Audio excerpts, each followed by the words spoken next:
জীবনের সবচেয়ে অদ্ভুত সত্যটা কি জানেন? যে মানুষটা আপনাকে সবচেয়ে বেশি কাঁদিয়েছে, তাকে আপনি ভুলতে পারবেন না। কেন জানেন? মানুষের হৃদয়ে যুক্তিতে নয়, স্মৃতিতে বাঁধা পড়ে। মনোবিজ্ঞানের একটা বিষয় আছে। আমাদের মস্তিষ্ক সুখের চেয়ে অসমাপ্ত অনুভূতিকে অনেক বেশি শক্তভাবে ধরে রাখে। তাই যে সম্পর্কটা শেষ হয়ে গেছে কিন্তু উত্তরহীন কিছু প্রশ্ন রেখে গেছে, সেটাই বারবার ফিরে আসে মনে। আপনি মানুষটাকে নয়, আসলে তার সঙ্গে অপূর্ণ থেকে যাওয়া গল্পটাকেই খুঁজতে থাকেন।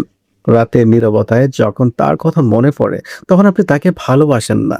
আপনি খুঁজে বেড়ান সেই মানুষটাকে যে একদিন আপনার ভেতরে নতুন একটা পৃথিবী বানিয়েছিল। সবচেয়ে গভীর কথাগুলো রক্ত ছড়ায় না, তারা শুধু মাঝে মাঝে পুরনো স্মৃতির দরজায় কড়া নাড়ে। তাই মনে রাখবেন, কাউকে ভুলে যাওয়া মানে তাকে মুছে ফেলা নয়, বরং এমন এক জায়গায় পৌঁছে যাওয়া যেখানে তার স্মৃতি আর আপনাকে কষ্ট দিতে পারে না। কারণ সময় সবকিছু নিয়ে যায় না, সময় শুধু শেখায় কোন স্মৃতির সঙ্গে শান্তিতে বাঁচতে হয়। কিছু মানুষ জীবনে আসে থাকার জন্য নয়, নিজেকে নতুন করে চিনিয়ে দেওয়ার জন্য।